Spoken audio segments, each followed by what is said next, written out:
Welcome to the Dingus Den.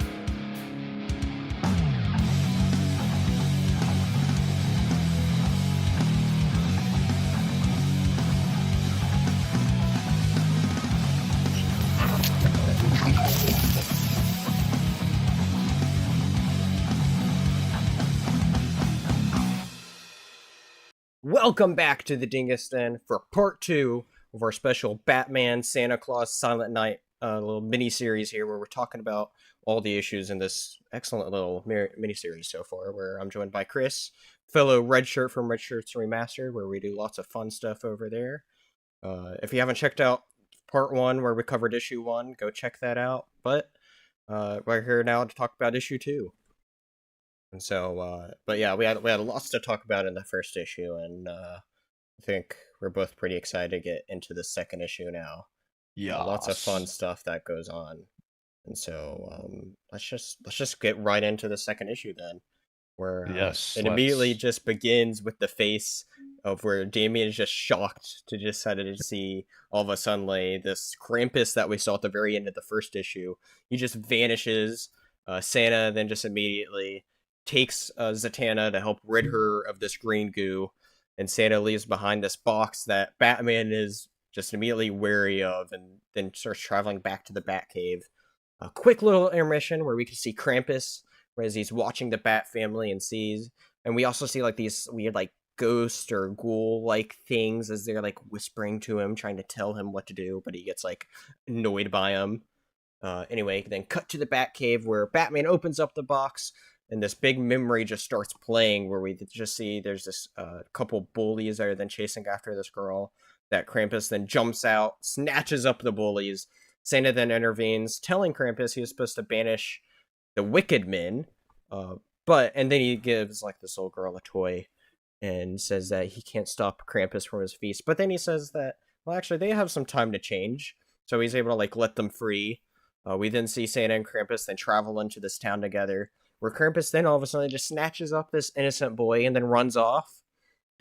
And during this sort of whole flashback thing, that's when we see like this like ghost or like a magical hologram of sorts, pretty much, of where Santa just appears here, who reveals Zatanna is on the mend, and that as at this point in his flashback, he tells that he didn't realize that Krampus was like hurt, and that he didn't realize like he was hurt because he wasn't feared. And so in this flashback, we see then that Santa strikes out at Krampus and he casts him out to the wasteland of living ghosts. And then that's all of a sudden like, Santa realizes what he just did was this huge rash mistake, and realizes that he lost track of Krampus after just being too long. And so Santa then ends his call, saying he'll return when the Draug awake. So, cut to Bloodhaven, 12 hours later, where we see a lot of Draug under a bridge. They talk amongst themselves. I didn't know they could talk, but anyway. And then they notice that there's this imposter Draug that flies up with sort of like this bomb that then gets their attention. Bang, be a huge bomb. And it's then revealed that who dropped the bomb was Miss Martian, and that she's now starting to try to lead them into this trap. They're flying after Miss Martian. They're almost catching up to her, nearly about to bite her, when then all of a sudden a couple arrows just hits them, revealing Green Arrow and Black Canary there to help. So, Black Canary then just uses like this huge scream, just trying to deafen them because, big bat things. And then Green Arrow then lets out more of his arrows here, and I really like this art panel here. This is really cool, where you just see him let out all the arrows there. It's such a nice panel there. But anyway, while attacking, we get this narration. Nearing the end of this attack, we get this narration where we hear that the next wave will be much stronger, and we cut to the moors of Scotland, where it's revealed that it was Krampus talking, that he's here to awake a bunch of new winged warriors. And we sort of see like all these different winged I guess angels. I don't know exactly what they were. We'll get back to that. Fallen angels is my guess, but yeah. that could make that would probably make sense. But yeah. Anyway, cut back to Bloodhaven, where Batman and Damian are then finishing up the fight.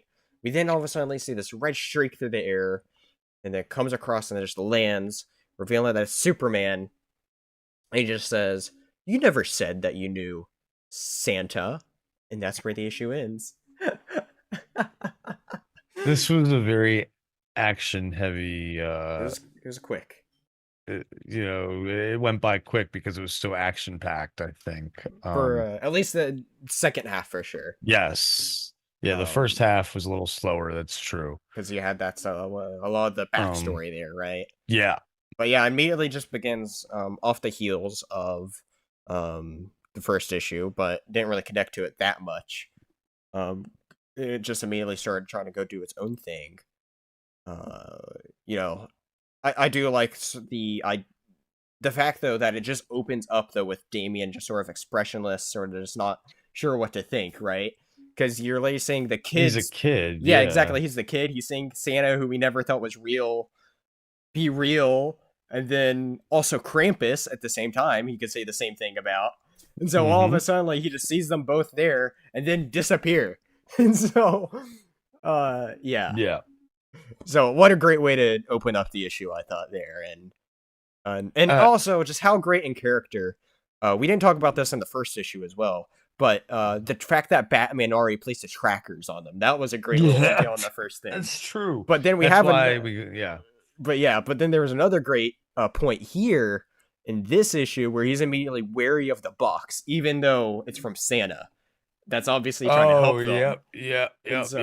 So Batman's character with others has just been pretty on point here, right? And so the Batman writing has definitely been good.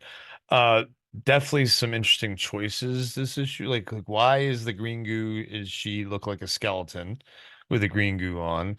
I don't know. So that's interesting. Choice there. I love the just the fact that Krampus is insane because he's got voices in his head. Yeah, all those ghosts, like we get a little hint of them, of what exactly they are, but we don't quite know yet. We don't know what they are, and don't really know. But it's cool. But does it like lean towards a bigger bad? And that's one thing that I'm wondering from that page is they're egging him on what to do. That's true. And he wants the voices to leave him. Are the voices being told to, or is it really someone else? I don't know if it's a bigger bad or if it's more of something where it's like a big interconnected thing of voices to that could be just wanting let out, of this land. That's sort of true thing too. So it reminds me of the mirror dimension a little, like the mirror dimension jail.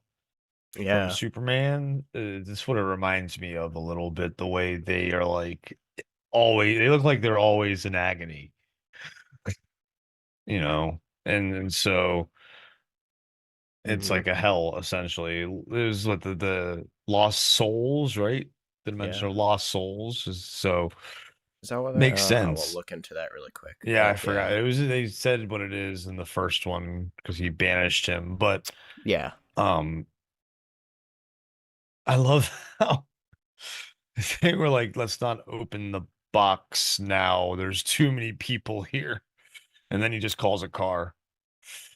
And it's the Batmobile, of course. But it doesn't look like your traditional Batmobile. It looks like a modernized Batmobile for sure. Yeah, I mean it's definitely set during this is modern, DC that it goes to.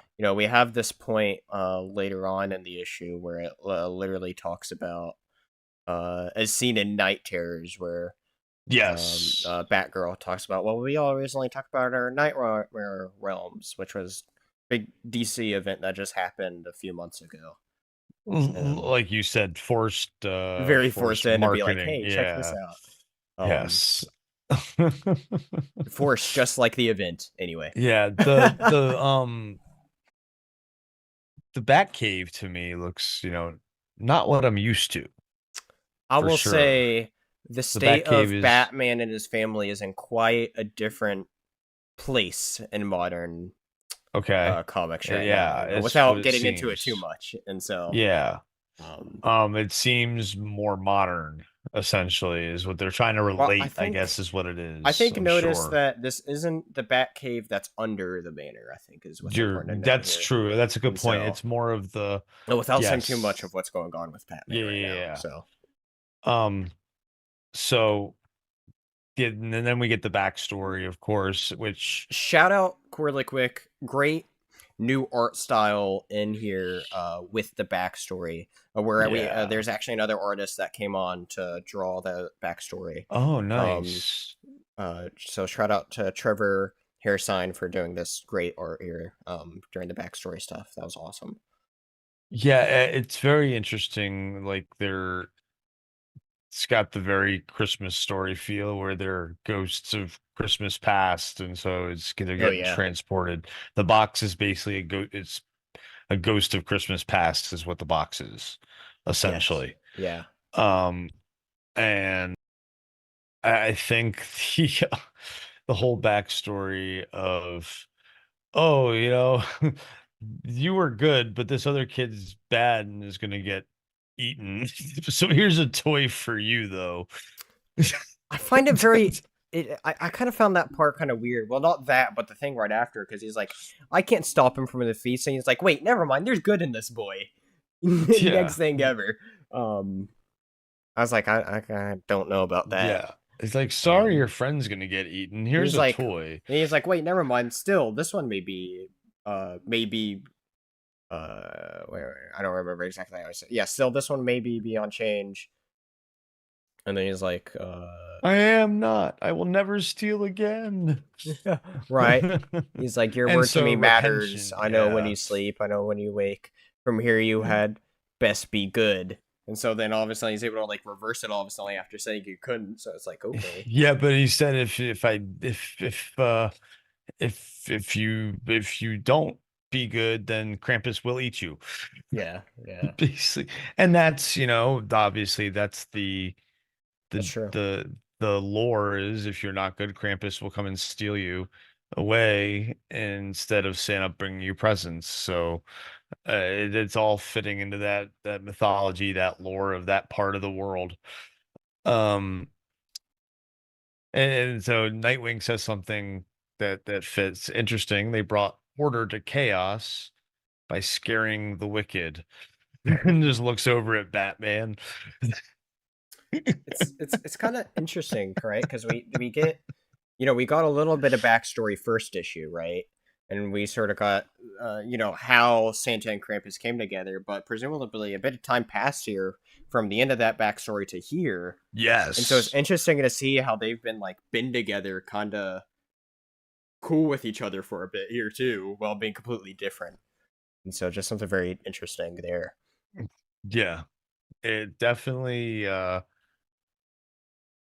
has the feel that they had enough of each other, obviously. But they care about each other, as because when he banishes them, he's like, oh my god, what have I done, kind of thing. But at the same time, he goes, where are the children? Krampus ate them. Krampus ate them all. He. So it's like yeah, you gotta do what you gotta do there, Saint Nick. Yeah. But like he said, he I think part of it is he saw the good in that child who was bad. Yeah. He should have seen the good in Krampus that he, but Krampus at the same time, a little unreasonable on how he reacts to things, in my opinion.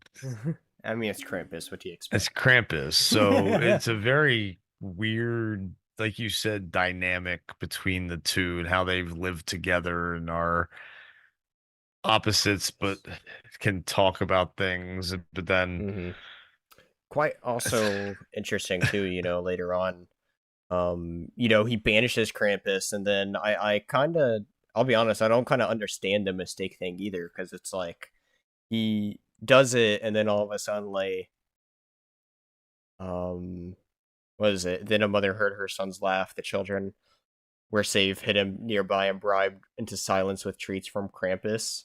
Well, it's like, wait, he already left here. I don't know. I didn't quite understand that. Yeah, it seemed like something else was missing there to fully understand why Santa needed to be like, hold on, Krampus, come back. And then by that point, he was already yes, I will. That was my bring biggest you gripe. to I you- was like, yeah. I did a double take. I'm like, I don't understand. Like, it felt like there's something missing there. I think they had to just cram it all into a couple of pages. That's probably so the thing they too. Is there probably probably cut some panels. But that's very possible, right? Couldn't fit in a couple lines that would have helped that, and so because a lot of those details are just kind of like crammed into the text. You know, like Santa saying, you know, that he was banished to that wasteland of living ghosts, as we mentioned earlier. Yes, and so. Well, and part of it is the thing is I'd given him up for dead until today. It's like one of those age-old stories of you stopped looking for me, right? You know, kind of Yeah. things. So, Yeah. I think the Krampus's anger has a little bit to do with that, as well as you were supposed to be my friend because Yeah. in the beginning you were my friend. You didn't kill me because you thought all I wanted to do was you saw all I wanted to do was be feared for fun. But then Krampus did get out of hand. He was eating children. Yeah, it's true. So As Krampus does. yes, Krampus so you had to definitely do something about it. Yeah. Santa had to And be then Santa. yeah, Santa had to be Santa. That's true. There you go.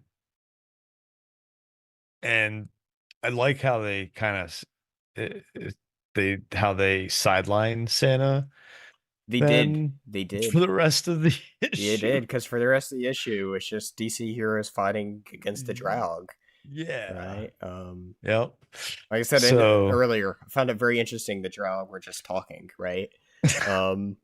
Because it's I didn't get the vibe from the first issue at all that they could talk like this, you know, and then they're just like, wake flock, the son of the pain falls away. But are they former, like, when, like, for example, when they... I mean, I guess they were meant to be maybe humans, right? Because they said it was a vampire strain. Yes. But even then, you don't think about those things typically being able to talk like that. True. And so true, because you think really you hear them screeching in your head. Yes. Yeah. I love the artwork for Miss Martian. Yeah. I was not expecting Miss Martian there, but that was a nice. No, I was expecting Martian Manhunter. This is what I was expecting when Miss Martian now. So, Martian Manhunter's dead. Well, Miss Martian is Martian Manhunter's niece, right? I will be honest, I'm not completely sure how they fit together. I think, or something like that. There's something like, because I watched a little bit of Young Justice, and so they explained how they connected.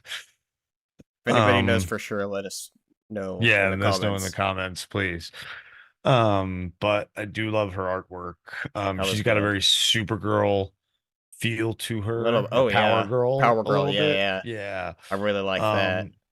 Feel and then to just her. The arrows come out, right? Yeah. That was so cool too. Just the arrows come out, and it's Green Arrow and Black Canary. I really like the Black Canary. Her panel was pretty nice. Yeah, the whole screeching and everything. Yeah, but I love that Green Arrow panel right there with all the arrows coming out. And you just see all the different ones just getting shot and them different, just going at it there to reach arrow. That was a really cool way that you could just tell the artist had so much fun with that. Oh, that was. It makes me feel like I'm playing Injustice. You know, where you do like those moves where the special moves, the cinematic moves, as I call them. So that's what it feels. Yeah. And then, like you said, we go to this fallen angels kind of. Yeah, is really. I was gonna say just wake warriors. We don't know. We do hear though. The ghosts do say though, you know, they're trying to do the solid die of Christmas because they're saying like, you know, it'll soon be Christmas. Right. But we do get like a little bit of a hint here when these ghosts are to say like, you know, stay near wild man of the wood when they flee, you release the giants, and then you are free and run and scare. And so, referencing something about giants here, right? I'm not sure if that's. Yeah, what? I don't think these are meant to be giants because these don't feel like giants. No, they don't look like giants. They feel like some sort of. I think fallen angel is a good way to put it there, right? Because it's very angel-like wings that they have. I think they're the first, the second, because he said, the second wave will be worse or whatever. Second waves will be worse. Do not fear sun nor stake. Yes. More fierce is what he said. More fierce. That's what it was. And so I think they're just the next wave. It's very, yeah. And so, exactly what they are, we don't know. And they said, so near wild man of the wood, when they flee, when they flee, you release the giants, right, and then you are free to run and scare. So the giants need to be released by them, I feel like, right? Because he's talking to them. The ghost people are talking to him, and are talking to Krampus. Okay, yeah. So when they flee, so near wild, and he says Krampus will be free, wake warriors, and all that. So yeah. I mean, it's very interesting setup for what we have here. As you can tell, we're obviously still trying to decipher what that completely put means. it all together. Yeah. So it's very interesting. Has me definitely wanting more to figure out what's more of this plan with Krampus, because it's very interesting, because we added I mean, we just got a bit more depth with Krampus out of like the 3 main pages he had here, right? Just with all these different ghost things all of a sudden, and so now it adds a whole new layer of just, hey, Krampus is back. No, Krampus is back here with a much bigger plot with other things aiding him, and not just now the Draug, but now also these angel things. So we'll see. And apparently some giants are going to be incoming as well. Maybe, apparently. Yeah. So we'll see.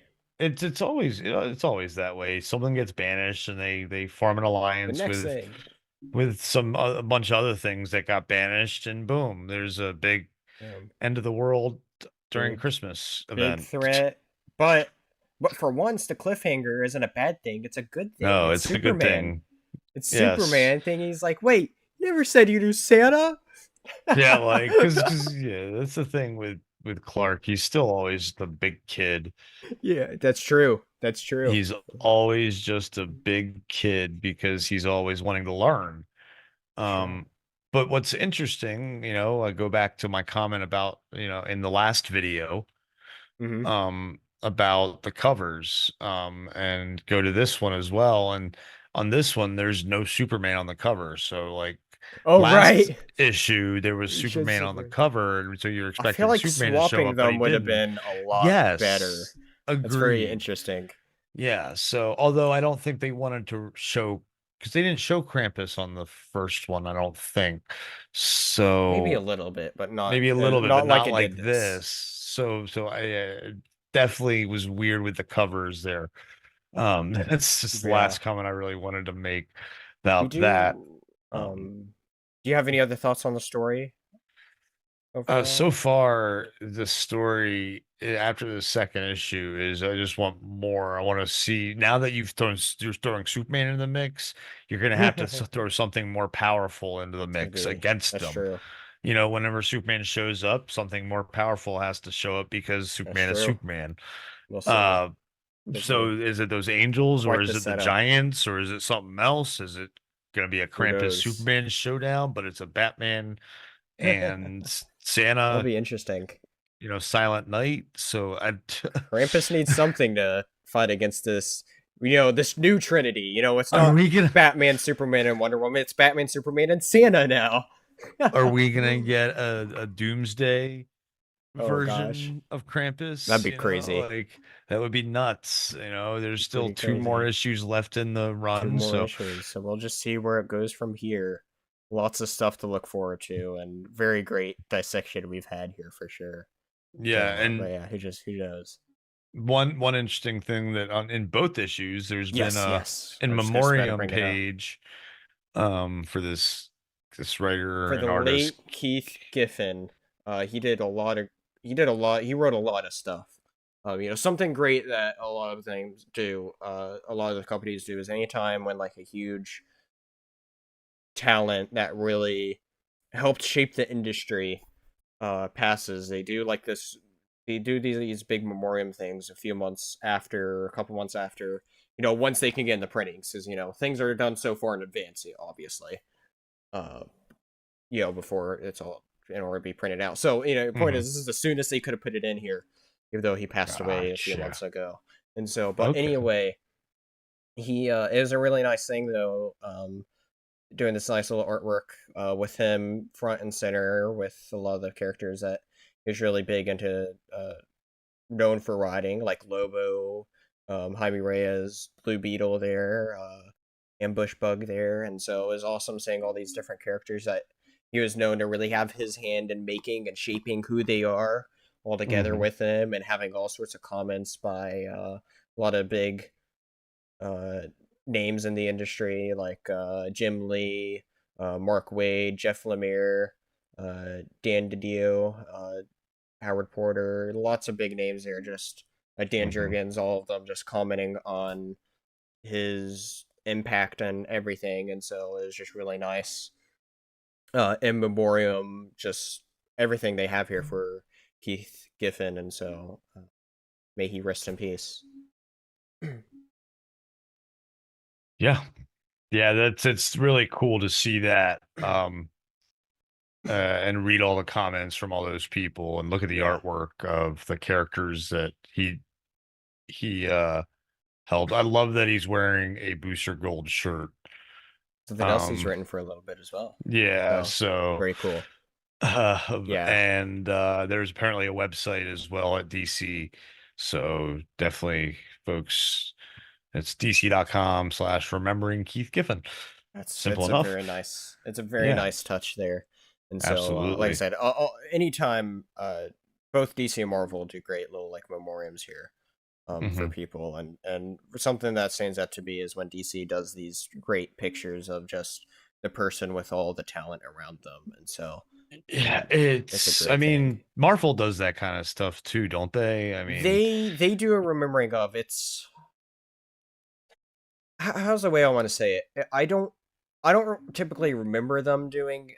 I'll say it feels more formal as the way they do. Got you. I guess the only one they really did stuff like this with is Stan Lee. They did something pretty recent actually with John Romita. Okay. A huge Spider-Man artist, where the famous thing of where you see Spider-Man looking back, like in the foreground. Yeah. Or in the background, and then in the front you see Peter Parker walking. That iconic Amazing Spider-Man cover was from him. And so but yeah, that they but not they did they did something. But they did nice as well. They're both great in their own way. So great to see when they do this though. And so nice little shout out we just want to give here at the end. And so